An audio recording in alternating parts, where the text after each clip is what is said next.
Kalau tadi adalah barang bukti kendaraan-kendaraan mewah, lantas seperti apa harta kekayaan Wakil Menteri Ketenagakerjaan Immanuel Ebenezer yang dilaporkan ke LHKPN? Ini dia laporan harta kekayaan penyelenggara negara atau LHKPN. Per bulan Januari 2025, Noel memiliki tanah dan bangunan nilainya 12,14 miliar rupiah.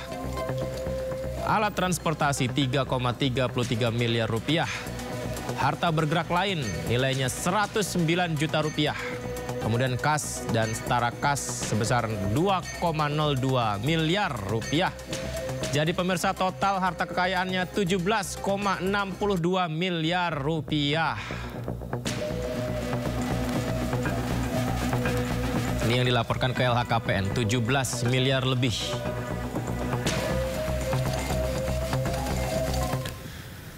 Immanuel Ebenezer ini menjadi pejabat kabinet Merah Putih pertama yang terjerat kasus korupsi. Dan berikut kami hadirkan profil Wamenaker Immanuel Ebenezer, relawan Jokowi yang terjaring OTT KPK.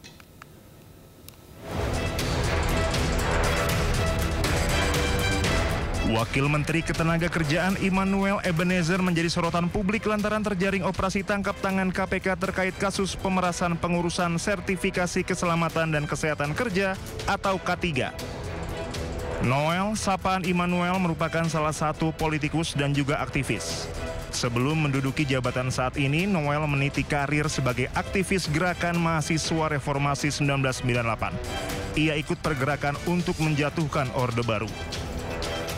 Belasan tahun tak terdengar usai menurunkan Orde Baru, nama Noel kembali naik dalam Pilpres 2019.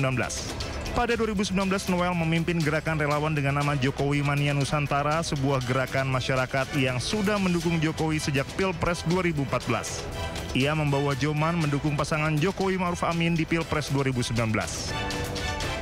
Noel ikut serta dalam proses kampanye Prabowo Subianto saat dipasangkan dengan Gibran Rakabuming Raka dalam Pilpres 2024.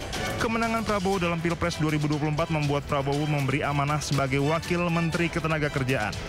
Selain itu, Noel juga dipercaya sebagai Komisaris PT Pupuk Indonesia Persero hingga saat ini. Berdasarkan penelusuran LHKPN KPK, total harta kekayaan Noel mencapai 17,6 miliar rupiah. Harta tersebut dilaporkan ke KPK pada 17 Januari 2025.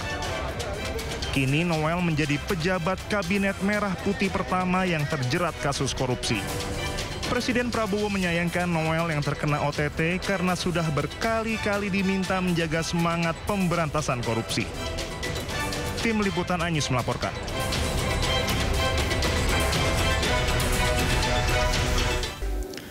Komisi Pemberantasan Korupsi menetapkan Wakil Menteri Ketenagakerjaan Immanuel Ebenezer sebagai tersangka dalam dugaan pemerasan pengurusan sertifikasi K3.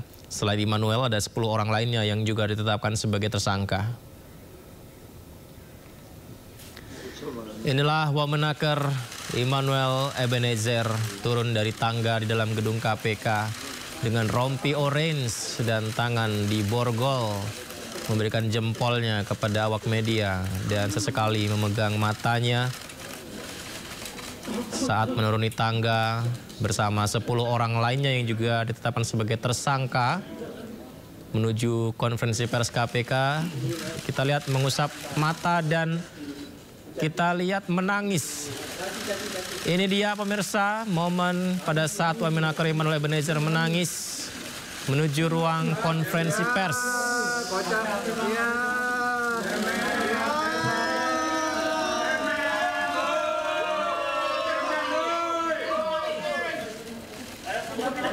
Ya, itu tadi adalah tangisan Immanuel Ebenezer atau Noel Wamenaker ke ruang konferensi pers KPK usai diperiksa penyidik 1 kali 24 jam.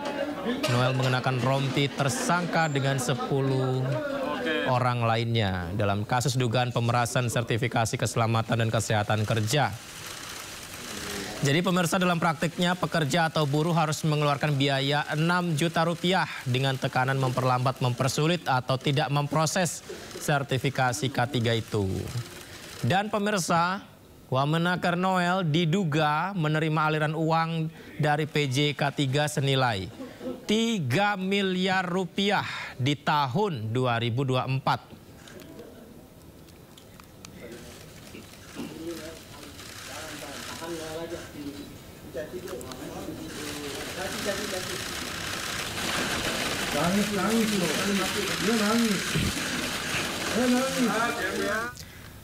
Ya, momen tangisan dari Noel. Dan pemirsa, Immanuel Ebenezer diduga menerima uang hasil pemerasan dari sertifikasi K3 sebesar 3 miliar rupiah dan kendaraan roda 2. Sementara itu sejumlah tersangka lainnya diduga telah melakukan pemerasan ini sejak tahun 2019 hingga 2025. Kita simak berikut keterangan Ketua KPK. Ketika kegiatan tangkap tangan, KPK mengungkap bahwa dari tarif sertifikasi K3 yang sebesar Rp275.000, tapi fakta di lapangan menunjukkan bahwa para pekerja atau buruh harus mengeluarkan biaya hingga Rp6 juta karena adanya tindak pemerasan dengan modus memperlambat, mempersulit, atau bahkan tidak memproses permohonan pembuatan sertifikasi K3 yang tidak membayar lebih tersebut.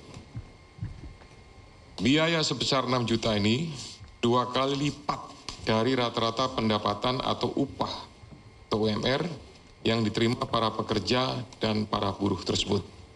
Oleh karena itu, penanganan perkara ini sekaligus sebagai pemantik untuk upaya pencegahan korupsi pada sektor ketenagakerjaan yang lebih serius ke depannya, agar pelayanan publik dapat terselenggara dengan mudah, cepat, dan murah, sehingga tidak merugikan masyarakat sebagai pekerja atau buruh, sekaligus mendukung peningkatan ekonomi nasional. Saya lanjutkan dengan penjelasan tentang kegiatan tindakan penyelidikan atau tangkap tangan yang sudah dilakukan oleh Kedeputian Penindakan. Yang pertama, bahwa kegiatan tangkap tangan ini bermula dari laporan pengaduan masyarakat yang diterima KPK. Hal ini sekaligus sebagai bentuk kontribusi konkret dan dukungan publik dalam pemberantasan korupsi. Dari informasi yang dihimpun tersebut, pada hari Rabu dan Kamis, tanggal 20 dan 21 Agustus, tim KPK kemudian bergerak secara paralel di beberapa lokasi di wilayah Jakarta dan mengamankan sejumlah 14 orang, yaitu Saudara IBM selaku Koordinator Bidang Kelembagaan dan Personil K3 tahun 2022 sampai dengan 2025.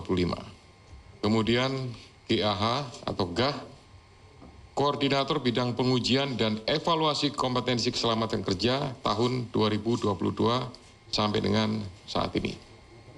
SB, Subkoordinator Keselamatan Kerja, Direktorat Bina K3 tahun 2020 sampai dengan 2025.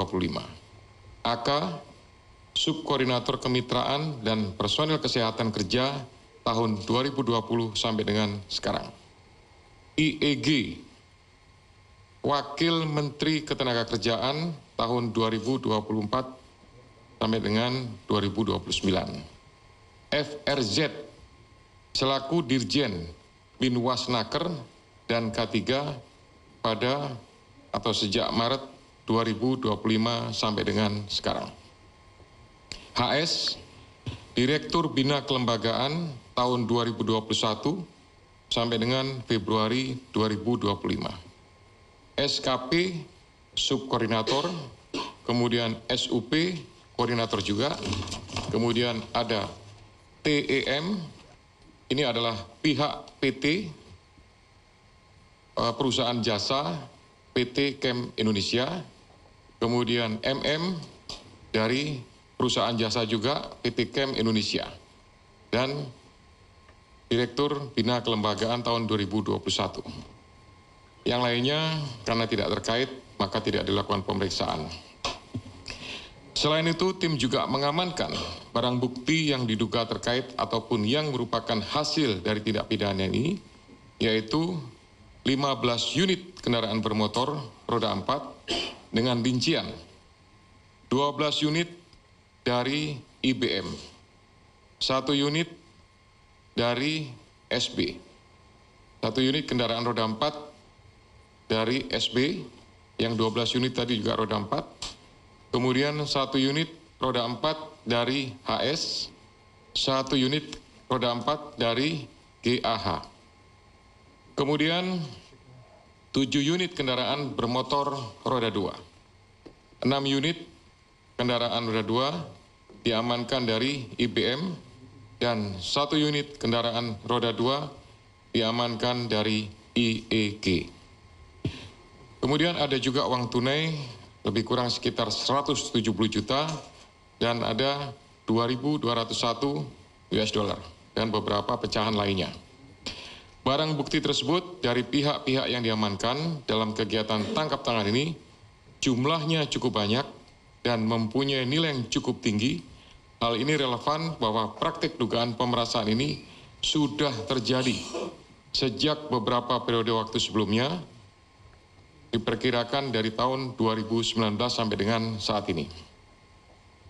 Adapun konstruksi perkaranya, atas penerimaan uang dari selisih antara yang dibayarkan oleh para pihak yang mengurus penerbitan sertifikat K3 kepada perusahaan jasa K3 atau PJ K3 dengan biaya yang seharusnya sesuai dengan tarif PNBP, kemudian uang tersebut mengalir ke beberapa pihak, yaitu sejumlah 81 miliar.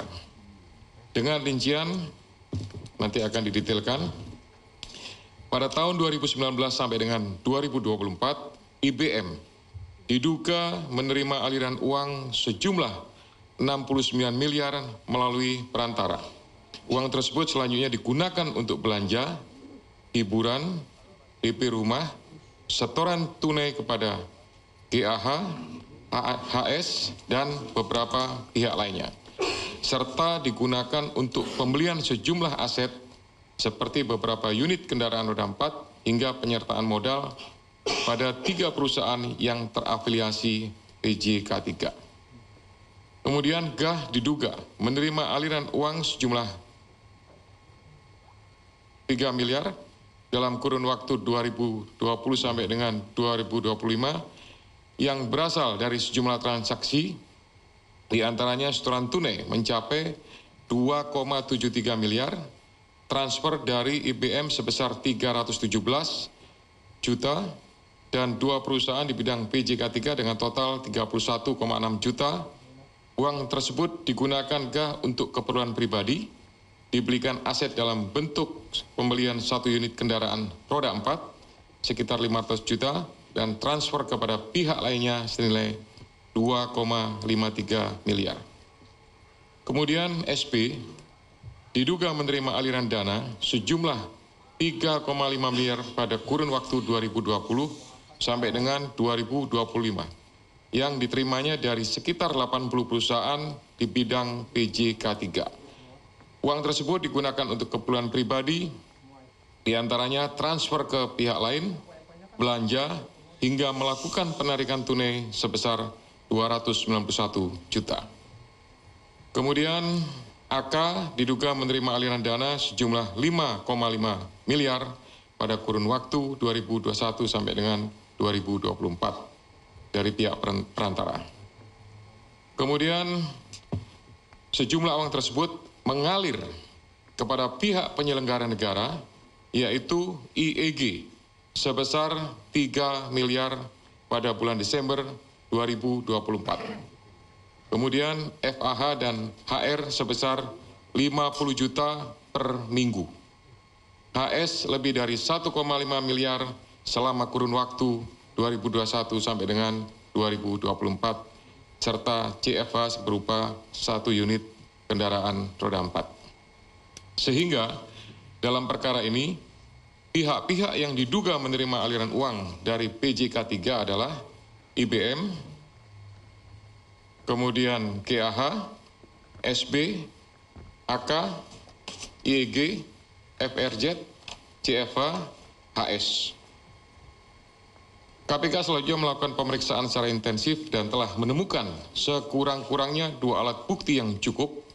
KPK kemudian menaikkan perkara ini ke tahap penyidikan dengan menetapkan 11 orang sebagai tersangka, yakni IBM, kemudian GAH, SB, AK, IEG, FRZ, HS, SKP, SUP, TM, dan MM. KPK selanjutnya melakukan penahanan terhadap para tersangka untuk 20 hari pertama terhitung tanggal 22 Agustus sampai dengan 10 September 2025 di Rumah Tahanan Cabang KPK Gedung Merah Putih. Atas perbuatannya para tersangka dipersangkakan pasal 12 huruf E dan atau pasal 12 huruf B besar Undang-Undang Nomor 31 Tahun 1999 tentang pemberantasan tindak pidana korupsi sebagaimana telah diubah dengan Undang-Undang Nomor 20 Tahun 2001 Yunto pasal 64 ayat 1 KUHP, Yunto pasal 55 ayat 1 ke 1 KUHP. Demikian penjelasan pointer atau beberapa hal rangkaian daripada kegiatan tindakan penyelidikan tertangkap tangan. Sudah kami tetapkan semuanya. Jadi saya tambahkan ini merupakan sebuah keprihatinan sebenarnya. Ya, aslinya seperti itu. Saya yakin semua pihak merasakan sebuah keprihatinan di saat pengurusan tenaga kerja harusnya dipermudah, tapi kemudian ada sekelompok pejabat yang justru memanfaatkan, mengetahui, membiarkan, bahkan menikmati dan menerima ya uang yang berasal dari pihak-pihak tenaga kerja perusahaan yang kemudian digunakan untuk kepentingan pribadi. Ya, kami berharap tentunya dengan proses penegakan hukum ini akan membawa dampak, akan menimbulkan pengaruh ya terhadap semua pihak, terutama kami juga berharap. Pemirsa, saat dibawa ke mobil tahanan KPK, Wamenaker Immanuel Ebenezer menyampaikan permintaan maaf. Permintaan maaf kepada Presiden Prabowo Subianto. Noel juga menegaskan dirinya tidak ditangkap saat OTT. Dirinya adalah korban narasi kotor. Kali pertama saya meminta maaf Presiden Pak Prabowo. Minta maaf kepada anak dan istri saya. Juga saya minta maaf atas saya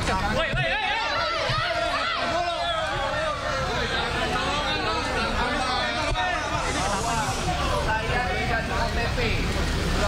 Kedua, saya bukan kasus pemerasan.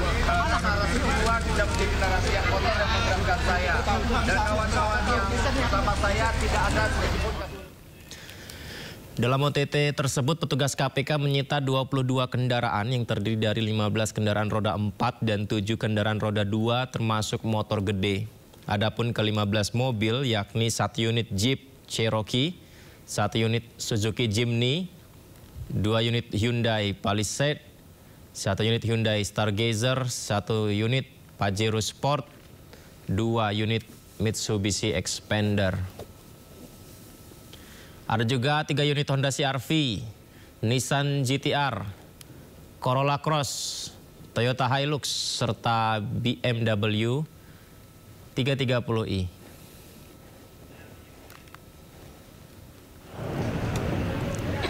Kemudian KPK juga menyita 2 unit Vespa, 5 unit motor sport merek Ducati. Diperkirakan total nilai 22 kendaraan ini, pemirsa, 11 miliar rupiah. Sep, Rio. Sep.